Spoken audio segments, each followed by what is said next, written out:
পনির পরাঠা, টক দই, স্পাইসি আলু ভাজা, আর এটা মিঠাইয়ের মিঠাই। মানে ব্যাপারটার কিছুই না, মিঠাই যে মিষ্টির দোকান বেকবাগানে, সেখান থেকে এটা কেনা। এটা হচ্ছে বেকড সন্দেশ।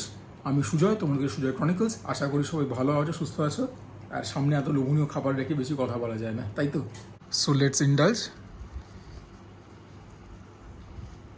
ঠাকুরের কাছে কৃতজ্ঞতা প্রকাশ করে তোমাদেরকে দেখিয়ে দিই ভেতরটা এরকম। বাড়ির তৈরি জিনিস, এ তো মানে ভরে ভরে ভেতরে স্টাফিং রয়েছে। ভেতরে গেছে ক্রিম পনির, ভেতরে গেছে ধনে পাতা, বোধহয় কাঁচা লঙ্কা গেছে, আমি জানি না কিসমিস ফিসমিস গেছে কিনা, টেস্ট করি। অপরূপ সুন্দর খেতে, ভীষণ ভালো। পেঁয়াজ পাচ্ছি, একটা স্পাইসি এলিমেন্ট আছে, কাঁচা লঙ্কা গেছে, কিসমিস গেল, টক মিষ্টি ব্যাপার পেলাম। পনিরটা একটা মানে যেরকম বললাম ক্রিম পনির, সেটার একটা রিচনেস। তবে ধনে পাতা সেরকম প্রভাব এখনও পাইনি। আর ভেতরে পেঁয়াজটা না দিলেই বোধহয় বেটার হতো আমার মনে হচ্ছে। কিন্তু তা সত্ত্বেও মানে এগুলো সব তোমাদেরকে আমি ইন্ডিভিজুয়ালি বললাম, আমি তো একসঙ্গে একটা বাইট নিলাম। অপরূপ সুন্দর খেতে। ভেতরে চাট মশলাও দেওয়া রয়েছে, তো খুব সুন্দর। এটা তেলে ভাজা, যদি একটুখানি ঘি দেওয়া হতো আরও টেস্ট এলিভেট করতো। তবে সবসময় তো সব কিছু হয় না। আর পুরোপুরি ঘিয়ের একটা প্রিপারেশন করতে গেলে ঘি তো খরচও হয় বেশি। সরি, মুখ থেকে বেরিয়ে গেল। আর সবই জানো বোঝো যে ঘি কেনা, সর্ষের তেল কেনার মধ্যে ফারাক আছে। আমি জানি না সর্ষের তেল দিয়ে করা হয়েছে না রাইস ব্র্যান অয়েল দিয়ে করা হয়েছে, বাট ঘি তো এক্সপেন্সিভ। ভীষণ সুন্দর হয়েছে, ভীষণ সুন্দর হয়েছে। দইয়ের মধ্যেও হাত লাগাই। চিনি, নুন, চাট মশলা আর অল্প কাশ্মীরি মির্চ, একটু কালারেশনের জন্য। আহা,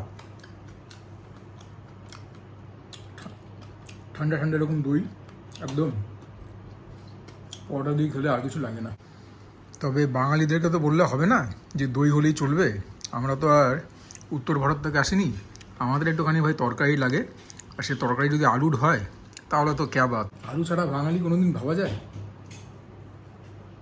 বলতে কোনো দ্বিধা নেই, বেশি ভালো লেগেছে দই দিয়ে খেতে, তবু আলু ছাড়া চলবে না। খুব সুন্দর হয়েছে। তোমাদেরকে এটাও বলে রাখাটা বাঞ্ছনীয়, এই পরোটা এত ভালো হয়েছে না, এমনি এমনি তোমরা খেয়ে নিতে পারতে, আর কিছু লাগতো না। কেন জানি মনে হচ্ছে ভেতরের মধ্যে জোয়ানো গেছে।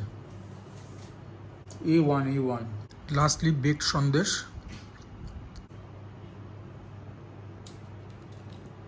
ফ্যান্টাস্টিক, অদ্ভুত সুন্দর একটা কিছু দিয়েছে ভেতরে, অ্যারোমা পাচ্ছি, মোস্ট প্রবাবলি ভ্যানিলা এসেন্স।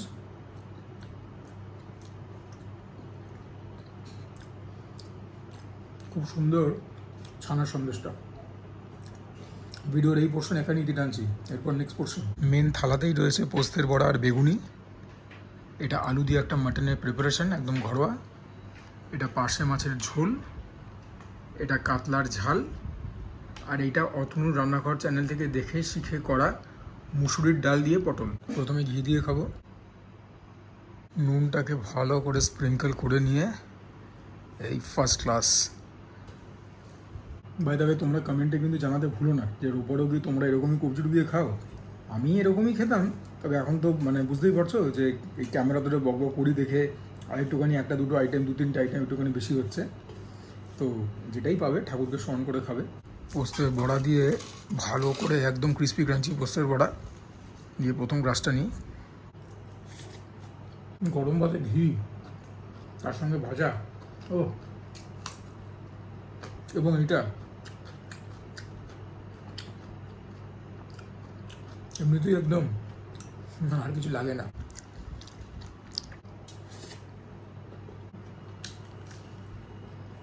ও, বেগুনিও ভালো হয়েছে, তবে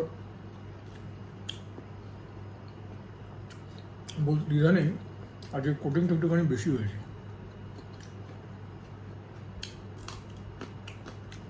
নেক্সট আইটেম এবার এই হচ্ছে মুসুরির ডাল দিয়ে পটল। একবার কনসিস্টেন্সি দেখো, দেখতে অনেকটা উপর থেকে তরকার মতো, তবে একদমই সেরকম না, ডালটাই তো পৃথক।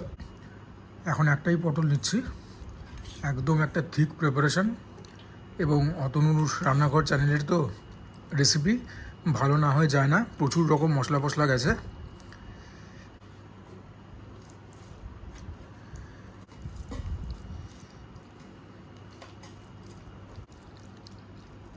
দেখে তো মনে হচ্ছে যে রুটি ফুটি দিয়ে বেটার যাবে, বাট যাই হোক, পটল দিয়ে যখন করা হয়েছে সব সময় দিয়ে একটা বাইট নিয়ে তোমাদেরকে বলি, নতুন জিনিস চেখে দেখবার জন্য অলওয়েজ এক পায়ে খাড়া আমি। এর মধ্যে অল্প কিশমিশ দেওয়া রয়েছে, যেটা কিনা অরিজিনাল রেসিপিতে ছিল না। আর প্রিপারেশনটা খেতে হচ্ছে নোনতা, ঝাল, টক, বেশ খেতে, তরকার মতন খেতে, আবার তরকার থেকে বেশ অনেকখানি পৃথকও বটে। রুটি দিয়ে ব্যাপক লাগবে, ভাত দিয়েও মন্দ লাগছে না। Very very nice preparation. পেঁয়াজ রসুন গেছে, অনেক রকম মশলা গেছে, হ্যাঁ, গরম মশলার ফ্লেভার পাচ্ছি, ব্যাপক হয়েছে। Once again chef Atanu has aced it. Heavy হয়েছে। তোমরা নিশ্চয়ই এই রেসিপিটাকে ট্রাই করে দেখো, নিরাশ হবে না। ভাত দিয়ে ভালো লাগবে, রুটি দিয়ে হয়তো এত বেটার লাগবে।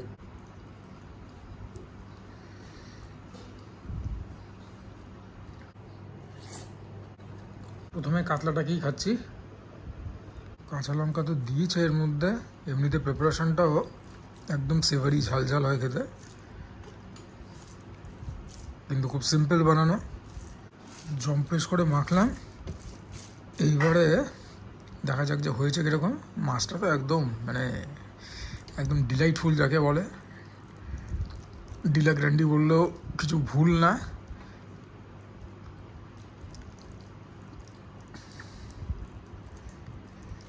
দেখা যাক কীরকম হয়েছে, নিশ্চয়ই হেভি হয়েছে।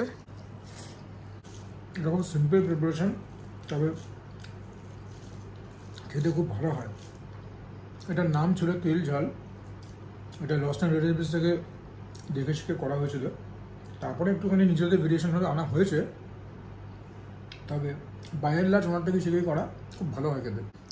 আর এরকম মাছ হলে তো একদম কোনো কথাই নেই,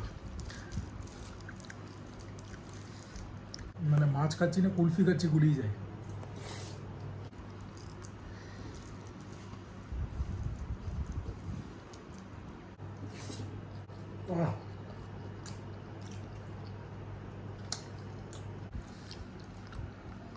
সাদে বলছি পুরো কুলফি, পুরো মালাই।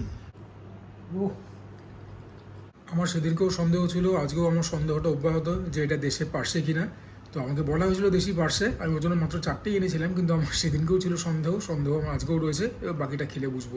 এই হচ্ছে মাছটা, দেশি পার্সে। আমার সবসময় মনে হয় মাথা হবে ছোটো, পেট হবে চওড়া, এটা আমার সেরকম লাগছে না। এবারে বাকিটা তো খেলে বুঝবো যে টেস্ট আছে কি নেই। পার্সের স্বাদ আমার খুব ভালো করে জানা, আজকাল তো আর খাঁটি কিছুই পাওয়া যায় না, সবই ভেজাল।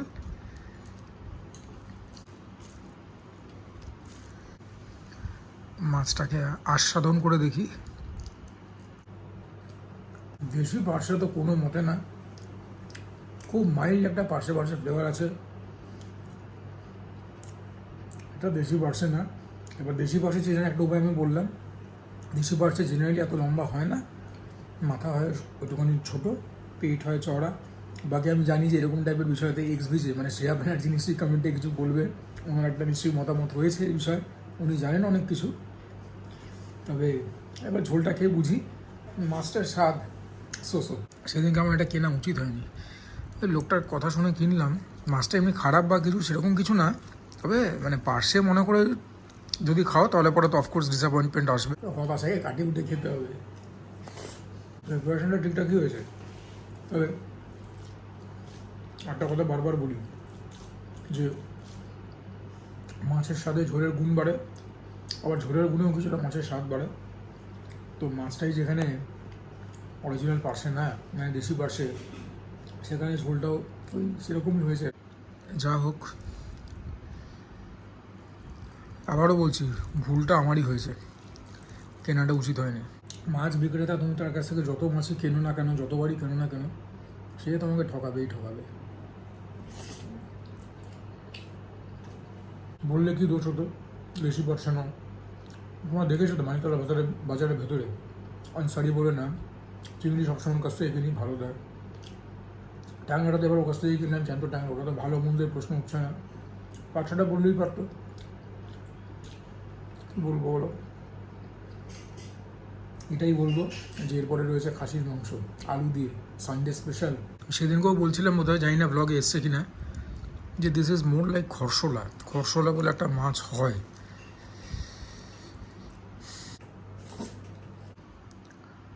মাংস দিয়ে শেষ করছি আজকের ভোজন পর্ব। নাল্লি পিস পেয়ে গেছি, আলু। দেখি মাছের হতাশা এই খাসির মাংস কাটাতে পারে কি পারে না। রেয়াজি খাসি তো এনেছি, কেন দোকানটাতে রেওয়াজি খাসি পাওয়া যায়।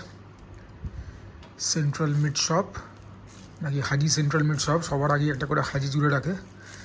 জানি না সবাই হাজ গেছে কি এমনি নাম জুড়ে দিয়েছে। আলু কীরকম সিদ্ধ হয়েছে, চন্দ্রমুখী আলু একদম প্রপার সিদ্ধ হয়েছে। আর মাটনও দেখি কীরকম হয়েছে।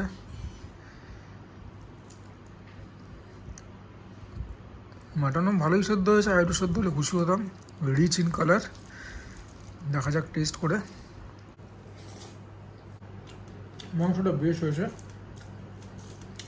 আর এখন যে মাংসটা খাচ্ছি মানে চিবিয়ে যে খাচ্ছি সেটাও ঠিকই হয়েছে। মাটনটা একদম একদম ঠিকঠাক, নুন টক টু দ্য পয়েন্ট, ঝালও ঠিকঠাক হয়েছে। তো মাংসটা খেয়েই নকল পার্সের দুঃখটাকে কিছুটা কমিয়ে নিচ্ছি। আজকের ভিডিওটা কীরকম লাগলো কমেন্টে জানাতে ভুলবে না। যদি ভালো লাগে তোমরা লাইক করবে, চ্যানেলটাকে সাবস্ক্রাইব করবে, কমেন্ট করবে, শেয়ার করবে। অ্যান্ড ফর নাও, বাপরে গোটা গোটা মশলা গেছে।